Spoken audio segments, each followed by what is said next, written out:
Nah, bismillahirrahmanirrahim. Assalamualaikum warahmatullahi wabarakatuh. Alhamdulillahi rabbil alamin. Wassalatu wassalamu ala asyrafil anbiya'i wal mursalin. Nabiyyina Muhammadin wa ala alihi wa sahbihi ajma'in. Ashhadu an la ilaha illallah wahdahu la syarikalah. Wa ashhadu anna Muhammadan abduhu wa rasuluhu amma ba'd. Taib, kita lanjutkan penjelasan dari Kitab Tauhid karya Syekh Muhammad Ibn Abdul Wahhab rahimahullahu taala. Dan sekarang sudah sampai pada bab yang ke-15. Kalau kita hitung Kitab Tauhid sebagai bab yang pertama di awal, kalau tidak maka ini sekarang bab yang ke-14. Nah, kita lihat yang disebutkan di sini oleh Syekh rahimahullahu taala, kata beliau babu qaulillahi taala ayusyrikuna ma la yakhluqu syai'aw wa hum yukhlaqun wa la yastati'una lahum nasra, al-ayah. Dalam surah Al-A'raf ayat 191 sampai 192. Bab firman Allah Subhanahu wa taala,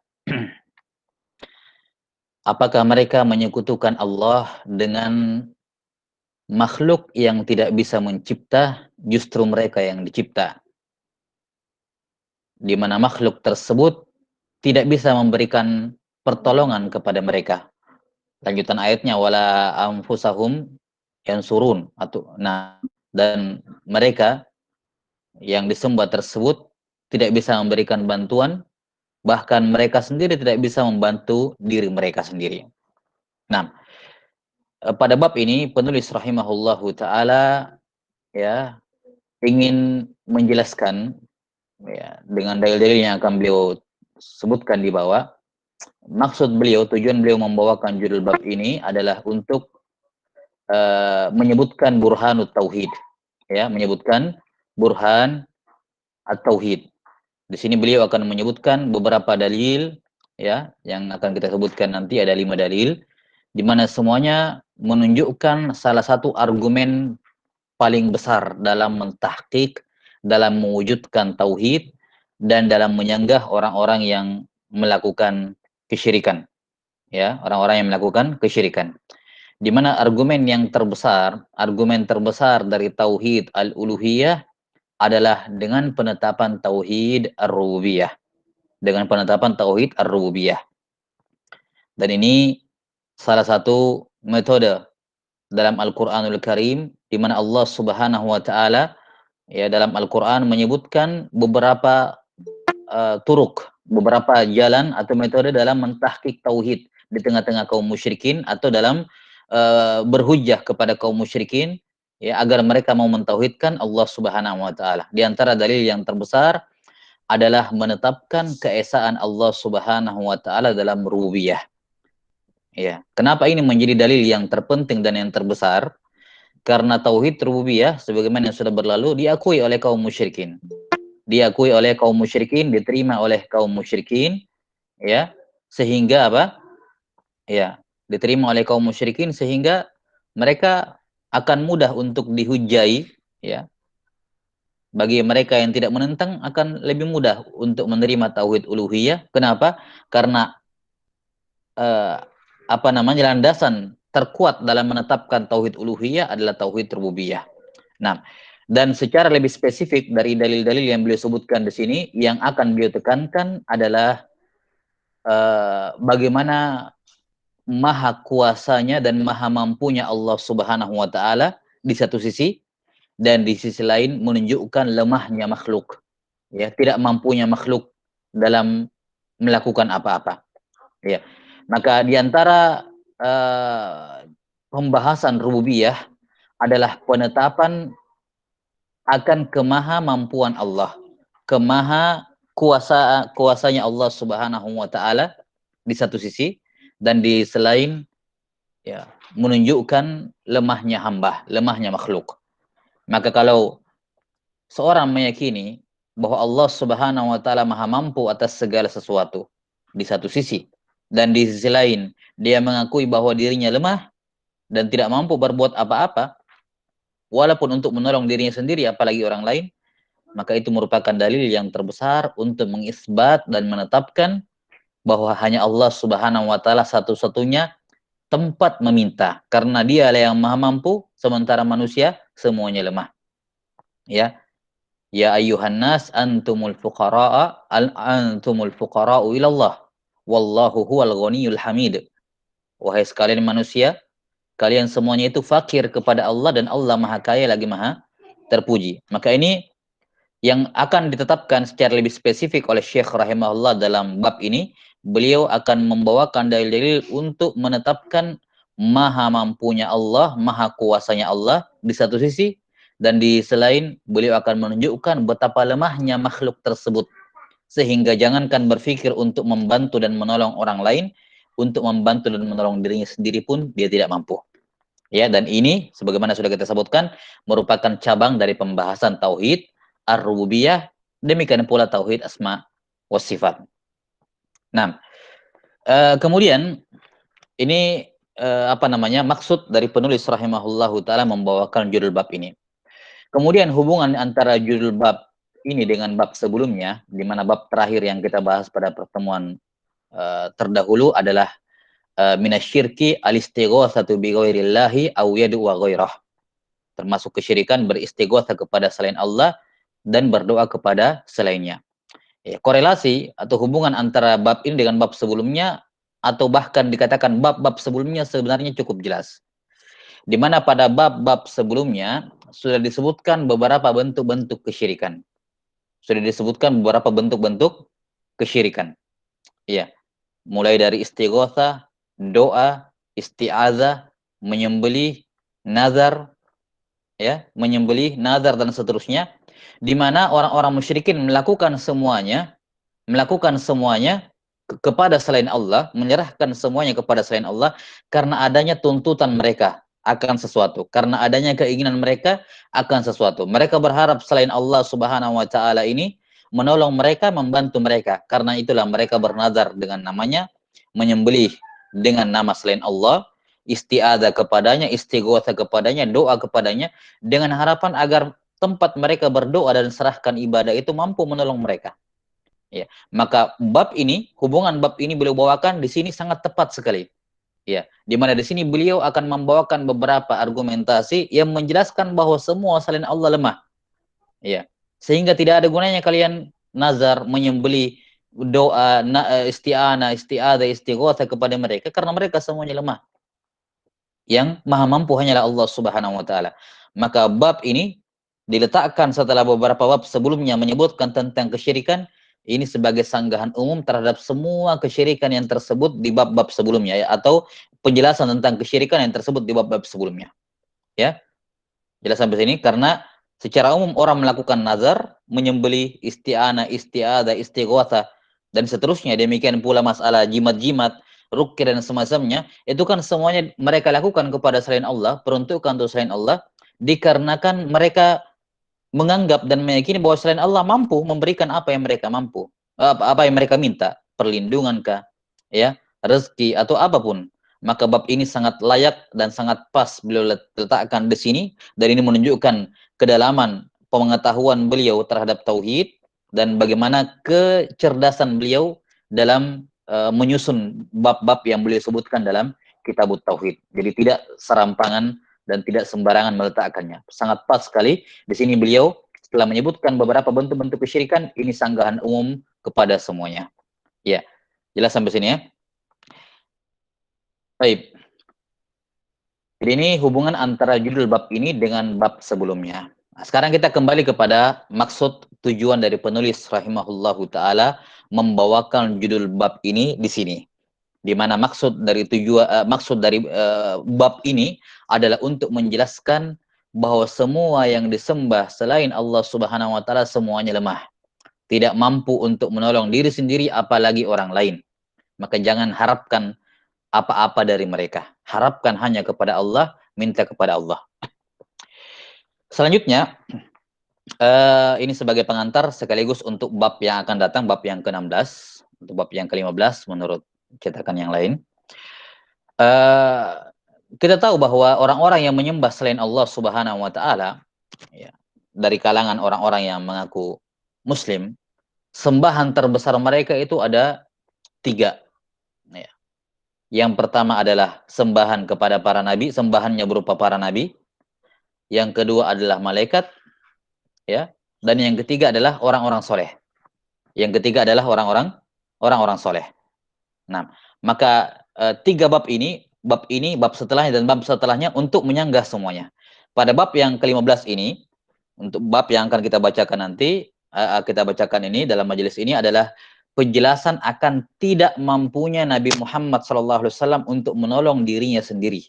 Dan Nabi Muhammad SAW adalah wakil dari semua nabi-nabi yang lain yang disembah. Kenapa? Karena beliau adalah nabi yang paling mulia dan paling utama. Maka kalau nabi yang paling utama saya tidak mampu menolong dirinya sendiri, maka itu berlaku untuk semua nabi.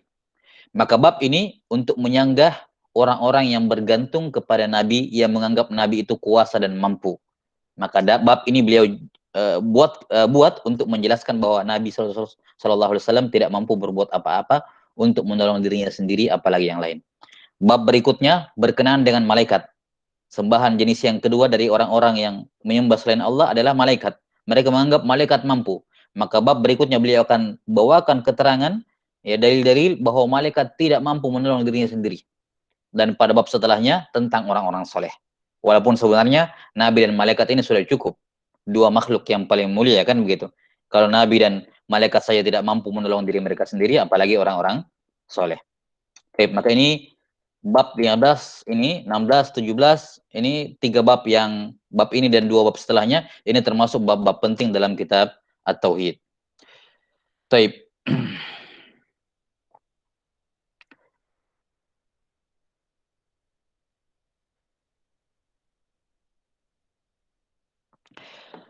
Kata beliau rahimahullahu taala, bab firman Allah Subhanahu wa taala, ayusyrikuna ma la yakhluqu syai'aw wa hum yukhlaqun. Ya.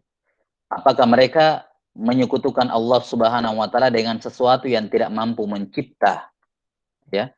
Justru mereka lah yang dicipta. Wala yastati'una lahum nasra wala anfusahum yansurun. Mereka tidak mampu memberikan pertolongan kepada yang lain, bahkan mereka sendiri tidak mampu menolong diri mereka sendiri. Taib. Ini ayat dijadikan judul bab oleh beliau rahimahullahu taala, dan ini juga menunjukkan, ya, yang sudah berulang-ulang kali kita sebutkan bahwa Syekh Muhammad Ibn Abdul Wahab meneladani Al-Bukhari rahimahullah dalam masalah ini. Di mana Al-Bukhari dalam Sahih Bukhari, secara khusus dalam kitab Tauhid dalam Sahih Bukhari, ya, sangat sering menjadikan ayat sebagai judul bab. Sangat sering menjadikan ayat sebagai judul bab. Nah, dari ini diantara bentuk tabarruk dengan firman Allah Subhanahu wa taala. Nah, ayat ini dijadikan pembuka dalam bab ini untuk menjelaskan keumuman bahwa mau itu nabi, mau malaikat, mau orang soleh, semua sifatnya seperti ini. La yakhluqu syai'a wa hum yukhlaqun. Mereka tidak menciptakan syai'an sama sekali. Tidak ada, ya, sekecil apapun mereka tidak ciptakan. Nakirah, syai'an, nakirah dalam kalimat penafian sehingga bermakna umum. Syai'an, sekecil apapun tidak ada yang mereka cipta. Justru mereka lah yang dicipta. Wala yastaghfi'una lahum nasra. Sekecil apapun pertolongan mereka tidak mampu berikan. Wala anfusahum yang surun. Dan mereka juga tidak mampu menolong diri mereka sendiri. Maka sebenarnya judul bab ini sudah mencakup dua bab setelahnya. Bab ini berkenaan dengan Nabi Muhammad SAW, bab berikutnya berkenaan dengan malaikat, dan bab berikutnya tentang orang soleh. Tentang orang soleh. Baik. Adapun sisi pendalilan beliau rahimahullahu taala membawakan ayat ini, ya, sebagai judul bab untuk menjelaskan lemahnya makhluk dan maha kuasanya Allah, saya kira jelas, ya. Saya kira jelas. Syahidnya ada dua. Yang pertama pada kalimat la yakhluqu syai'aw wa hum yukhlaqun. Mereka tidak bisa tidak menciptakan apa-apa, justru mereka yang dicipta. Potongan ayat ini menunjukkan lemahnya mereka dan maha kuasanya Allah. Ya kan? Lemahnya mereka karena tidak bisa menciptakan apa-apa, dan maha kuasanya Allah karena Allah yang menciptakan mereka. Kemudian syahid yang kedua, wala yastati'una lahum nasra wala anfusahum yansurun. Kalimat la yastati'una lahum nasra menunjukkan lemahnya mereka, ya, lemahnya mereka, wala anfusahum yansurun, dan mereka tidak bisa menolong diri mereka sendiri. ya, memantapkan memantapkan penegasan akan lemahnya mereka, dan sekaligus mereka tidak bisa menolong diri mereka sendiri ketika Allah Ta'ala menghendaki keburukan bagi mereka. Maka ini menunjukkan kemahakuasaannya Allah Subhanahu wa Ta'ala. Maka ini sesuai atau dua sisi pendalilan yang terdapat dalam judul bab. Kemudian beliau rahimahullahu taala membawakan setelahnya 5 dalil. Ya, membawakan setelahnya 5 dalil. 6. 1 dalil dari Al-Qur'an dan 4 dalil dari hadis. Walaupun di tengah-tengah hadis tersebut terdapat pendalilan, terdapat ayat Al-Qur'an sebagai pendalilan. Kita lihat ayat yang pertama, kata beliau rahimahullahu taala wa qaulihi walladzina tad'una min dunihi ma yamlikuna min qitmir. Bahwa orang-orang yang kalian sembah selain Allah Subhanahu wa taala itu tidak memiliki ya apa-apa dari alam semesta ini walaupun sebesar qitmir. Ya, walaupun sebesar qitmir. Ini dalam surah Fatir ya, ayat 13. 6. Kelanjutan ayatnya, Allah Subhanahu wa taala berfirman dalam surah Fatir ayat 13 dan 14, "Walladzina tad'una min dunihi ma yamlikuna min qitmir. In tad'uuhum la yasma'u du'aakum walau sami'u mastajabu lakum wa yaumal qiyamati yakfuruna bisyirkikum wa la yunabbi'uka mislu khabir." Dan orang-orang yang kalian berdoa kepada selain Allah, yakni kalian beribadah kepadanya, karena doa bermakna ibadah dalam artian umum, dan itu yang dimaksud di sini. Orang-orang yang kalian berdoa, yakni beribadah kepada selainnya, selain Allah Ta'ala, ma yamlikuna min qitmir, mereka tidak memiliki hak kepemilikan di muka bumi ini, di langit maupun di bumi, hatta walaupun seperti kitmir. Kitmir adalah ya masyhur ya, ma'ruf, kulit ari pada apa ya, kulit arinya biji korma. Jadi kalau biji korma sudah dimakan, buah daging kormanya ada bijinya. Bijinya ini kalau dikelupas ada kulit tipis, kulit arinya, kulit terluarnya, itu namanya kitmir. Nah, jadi kaum musyrikin atau siapapun yang kalian sembah selain Allah, mau itu para nabi, mau itu malaikat, mau itu orang soleh, dia tidak memiliki hak kepemilikan di langit maupun di bumi walaupun sebesar kitmir. Kenapa? Karena semua manusia, semua makhluk jin maupun manusia, malaikat ataupun nabi, ya, hidup mereka di muka bumi ini atau di langit dan di muka bumi ini hanya semuanya hak guna pakai. Tidak ada yang memiliki. Manusia tidak ada yang dikatakan memiliki. Mereka hanya hak guna pakai saja. Yani mereka pakai ketika mereka hidup. Apa yang mereka makan, apa yang mereka minum, rezeki dari Allah Ta'ala untuk mereka. Adapun yang tidak mereka makan, tidak mereka minum, tidak mereka gunakan, maka itu hanya apa namanya? Mereka gunakan selama mereka masih hidup.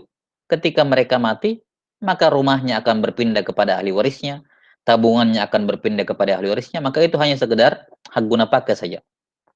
In tad'uuhum la yasma'u du'aakum. Kalaupun kalian berdoa kepada mereka, mereka tidak bisa mendengar doa kalian. Kalaupun mereka dengar, mastajabu lakum. Mereka tidak bisa mengabulkan doa kalian. Taib, syahid dari ayat ini, saya kira jelas. Ya, syahidnya dari dalil yang kedua ini adalah pada firman Allah Subhanahu wa taala, ma yamlikuna min qitmir. Mereka tidak memiliki hak kepemilikan pada langit dan di bumi walaupun sebesar qitmir. Iya, maka Allah Subhanahu wa taala membatalkan kepemilikan.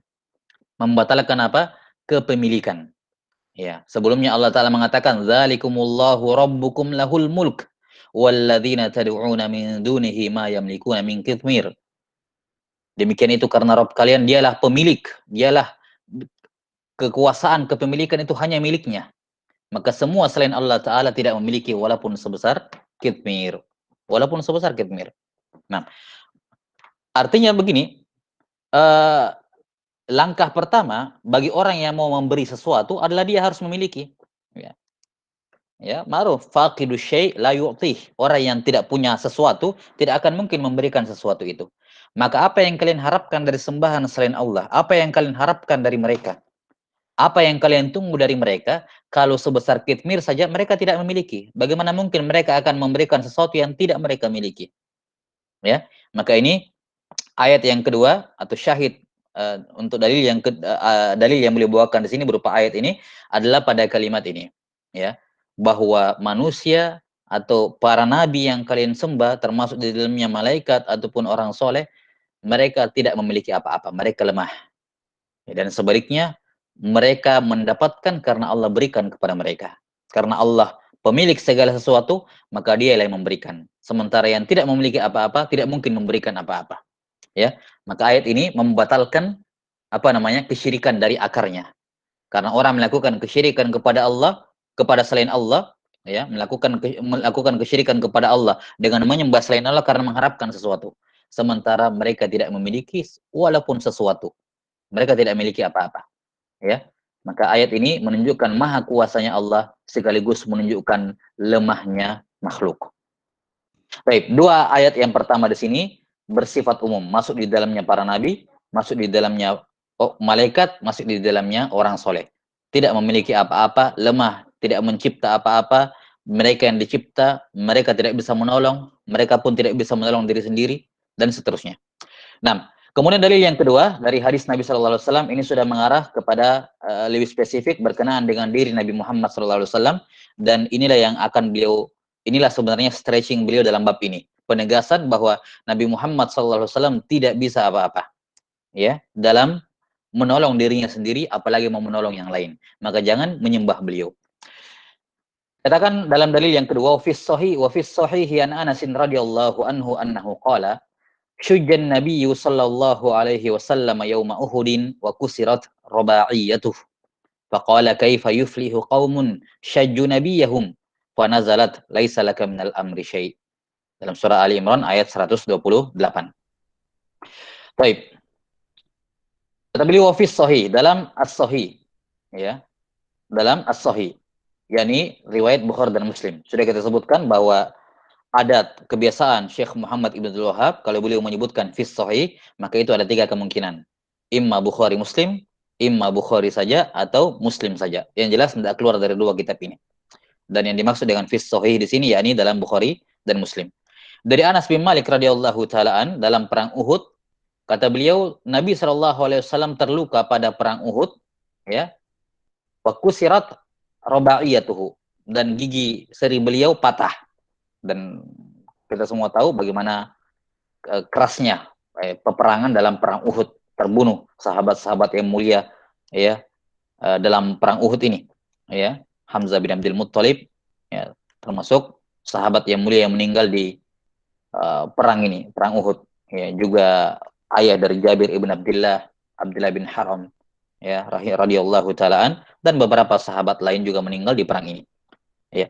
Maka ketika Nabi sallallahu alaihi wasallam terluka, beliau kemudian berkata, kaifa yuflihu qaumun syajju nabiyahum. Bagaimana mungkin suatu kaum itu bisa beruntung tatkala mereka melukai nabi mereka? Ini tentunya bukan pertanyaan, tapi ini walaupun teksnya menunjukkan pertanyaan, tapi sebenarnya ini pernyataan, yakni kaum ini tidak beruntung, mereka melukai nabi mereka. Mereka jelas tidak beruntung. Maka ini mengandung doa dari Nabi Shallallahu Alaihi Wasallam, mengandung doa dari Nabi Shallallahu Alaihi Wasallam, dan mengandung pernyataan dari Nabi Muhammad Shallallahu Alaihi Wasallam bahwa sudahlah, mereka tidak ada harapan sudah. Kok bisa mereka melukai nabi mereka? Kaum yang melukai nabi mereka sudah tidak ada harapan. La yuflih. Ya. Maka apa yang terjadi? Turun teguran dari Allah Subhanahu wa taala. Allah taala menegur Nabi Muhammad sallallahu alaihi wasallam, ya. Ya, seakan-akan Allah taala menyatakan bahwa kamu, ya, tidak punya urusan. Masalah beruntung tidaknya satu kaum bukan di tangan kamu. Kamu tidak boleh menutup pintu hidayah dari orang, menutup pintu apa keberuntungan dari orang. Ya. Dan kamu juga tidak mengetahui apa yang akan terjadi ke depan. Hanya Allah Ta'ala yang mengetahui akhir segala urusan. Maka Allah Ta'ala menurunkan ayat, laisa laka minal amri syai'. Kamu tidak punya urusan sama sekali. Syai'un nakirah dalam konteks penafian. Tidak ada urusan kamu dalam hal ini. Ya, laisa laka minal amr. Ini perkara hal-hal seperti ini, menutup pintu keberuntungan dari mereka. Tidak mungkin mereka sudah tidak ada kemungkinan untuk baik. Ya, ini kan apa namanya ucapan yang tidak layak diucapkan oleh seorang makhluk, walaupun dia seorang nabi. Walaupun dia seorang nabi. Karena itulah kita bisa sangat memaklumi dalam hadis Abu Hurairah radhiyallahu taala ketika ada dua orang ya, Bani Israel itu, satunya ahli ibadah, satunya pelaku maksiat. Ahli ibadah senantiasa mengingatkan pelaku maksiat, berhenti, jangan lakukan. Ya. Dia mengatakan apa? Tinggalkan saya dan Tuhanku, bukan urusan kamu. Ya. Sampai pada akhirnya dia capek melarang temannya yang pelaku maksiat, dia mengatakan apa? Wallahi la yakfirullahu lak. Dan riwayat lain, la yakfirullahu li fulan. Sudah demi Allah, Allah tidak akan mengampuni kamu. Maka Allah mewafatkan keduanya, membangkitkan keduanya pada hari kiamat. Kemudian dikatakan, kata Allah Ta'ala, Man dzalladzi yata'alla alayya alla aghfira li fulan. Siapa yang berani bersumpah atas nama saya bahwa saya tidak akan mengampuni si fulan. Fa inni qad ghafartu lahu wa ahbattu amalak. Saya ampuni sudah semua dosa-dosanya. Adapun kamu yang berani menutup hidayahku, menutup rahmatku dari dirinya, menganggap dia sudah tidak ada harapan, saya hapuskan semua amalanmu. Kata Abu Hurairah radhiyallahu taala, takallama bi kalimatin au baqat dunyahu wa akhiratah. Dia mengucapkan suatu ucapan yang membinasakan dunia dan akhiratnya. Ya. Sangat wajar dia mendapatkan hukuman seperti itu, menutup pintu hidayah, menutup pintu kemungkinan dia untuk beruntung, ya, mengklaim tahu, ya seakan-akan dia tahu akhir urusan itu orang bagaimana. Sangat wajar dia mendapatkan hukuman seperti itu. Nabi Muhammad SAW saja ketika ada ucapan yang ya, mengarah ke sana, Allah langsung tegur.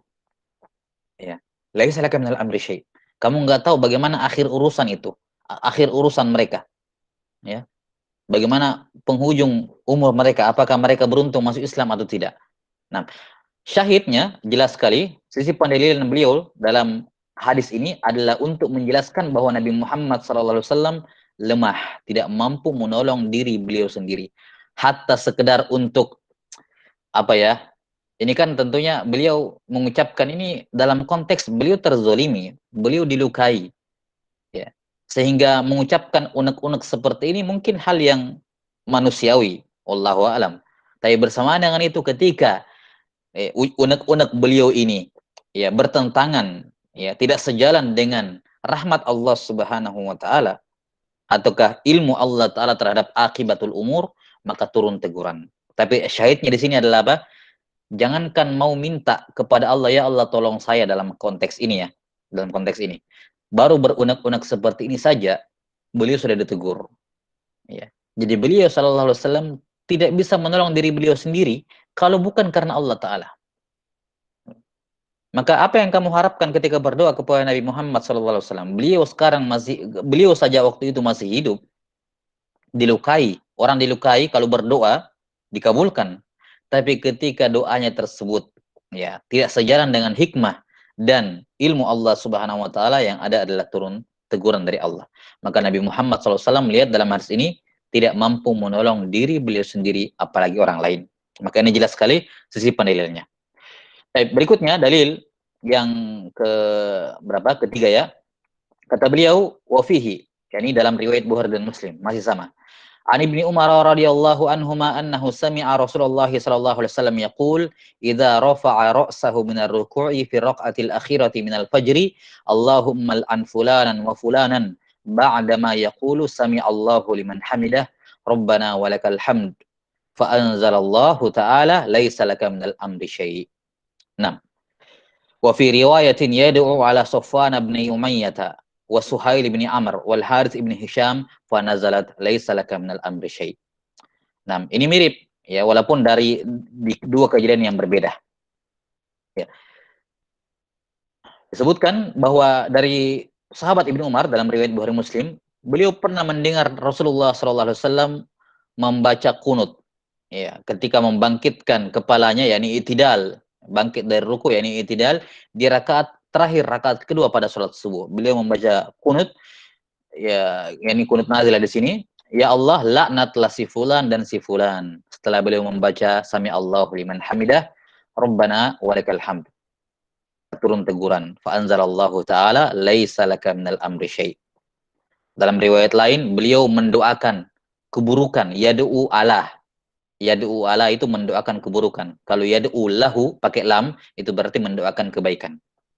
Misalnya kalau kita minta tolong didoakan, katakan ud'u li. Jangan ud'u alayya. Kalau ud'u alayya yakni doakan keburukan atas saya. Ya. Yad'u ala, beliau mendoakan keburukan atas Safwan ibni Umayyah, Suhail bin Amr dan Al-Harith ibn Hisham. Ini pentolan-pentolan kaum musyrikin. Ya. Fanazalat laisa laka minal amri syai'. Taib. Sisi pendalilan ayat hadis ini ya sama seperti hadis sebelumnya, sama-sama menunjukkan ketidakmampuan Nabi Shallallahu Alaihi Wasallam untuk menolong diri beliau sendiri, ya. Kemudian apalagi menolong orang lain, ketidaktahuan Nabi Shallallahu Alaihi Wasallam dengan awaqibil umur, hasil akhir suatu urusan Nabi Shallallahu Alaihi Wasallam tidak tahu, ya, kan begitu, tidak tahu perkara gaib, jelas sampai sini ya, tidak tahu perkara gaib, maka beliau tidak bisa mendengar doa kalian. Kalaupun mau mereka beliau sallallahu alaihi wasallam tidak, kalaupun dengar mereka tidak, beliau sallallahu alaihi wasallam tidak akan bisa. Kenapa? Untuk menolong diri sendiri saya tidak bisa. Ya, dan di sini beliau ingin menolong apa? Mendoakan pentolan-pentolan kaum musyrikin, ya, yang membunuh sebagian sahabat atau menyiksa sebagian sahabat. Ingin menolong sahabat terdekatnya sendiri, sahabat-sahabat dekatnya sendiri saja, beliau tidak mampu. Walaupun hanya dalam konteks mendoakan keburukan kepada orang-orang yang menyiksa teman-teman beliau sendiri, Allah pun menolaknya. Ya, maka apalagi kamu orang yang datang ya 15 abad belakangan, Nabi juga nggak kenal kamu siapa, ya, boro-boro mau dikabulkan, mau didengarkan, mau dibantu oleh Nabi Muhammad SAW. Beliau ingin bantu teman-teman dekat beliau sendiri saja nggak bisa, ya, tidak bisa. Maka ini menunjukkan maha kuasanya Allah dan lemahnya ketidakmampuannya Nabi Muhammad SAW dalam menolong diri beliau sendiri dalam hadis sebelumnya dan untuk menolong sahabat-sahabat beliau di hadis ini, ya, di dalil yang beliau sebutkan ini. Baik. Kemudian di sini beliau rahimahullahu taala menyebutkan dalam hadis ini bahwa Allah taala menurunkan ayat laisa laka minal amri syai' pada kejadian perang Uhud di hadis sebelumnya. Kemudian berkenaan dengan kunut nazilah itu berkenaan dengan terbunuhnya 40 penghafal Quran, 40 qurra, ya. Kemudian setelahnya mendoakan kepada siapa? Safwan ibni Umayyah dan seterusnya. Maka di sini ada 3 kejadian yang berbeda dan semuanya disebutkan dalam hadis fanazalat, turunlah ayat ini. Laisa laka minal amri syai'. Dan ini suatu hal yang bukan merupakan bentuk tanakut. Jelas sampai sini bukan bentuk tanakut, bukan pertentangan dan kontradiktif, tidak. Kenapa? Karena dalam pembahasan ulumul Quran, terkhusus dalam masalah sababun nuzul, ya, disebutkan bahwa ada ayat-ayat memang yang bukan turun satu kali, ya, bukan turun satu kali, turun 2 kali, ya. 6. Sehingga bisa saja syah dikatakan ayat ini, ayat yang pertama atau laisal kamil amri syai' adalah turunnya berkenaan dengan perang Uhud. Kemudian setelah terbunuhnya penghafal Quran, beliau kunut mendoakan yang membunuhnya, ditegur turun lagi ayat tersebut, tidak ada masalah hal tersebut. Ya. Atau kita katakan bahwa kalimat nazalat di sini yang diucapkan oleh para sahabat bukan bermakna sababun nuzul betulan, tapi maksudnya bahwa kejadian itu masih tercakup dalam makna ayat ini. Ya, walaupun makna yang pertama lebih dekat ya, yakni bahwa ayat itu turun pada momen-momen ini. Jadi ayat ini turun berulang. Turun berulang dari Allah Subhanahu wa taala dan itu tidak ada masalah, ya. Bukan satu hal yang melanggar bahwa satu ayat hanya punya satu sababun nuzul, tidak seperti itu. Jadi sampai sini ya. Nah, maka semuanya tiga momen ini, baik perang Uhud, kemudian terbunuhnya Qurra, kemudian beliau mendoakan 3 orang ini, Safwan ibnu Umayyah dan teman-temannya, ini bisa dijadikan sebagai sababun nuzul untuk ayat ini. Ya, sababun nuzul untuk ayat ini. Dan ini yang dipilih oleh Imam Al-Bukhari rahimahullahu taala dengan membawakan ayat ini pada 3 momen yang berbeda. Baik, syahidnya saya kira jelas ya. Sudah kita jelaskan bagaimana ketidakmampuan Nabi Shallallahu alaihi wasallam menolong para sahabat beliau sendiri. Baik.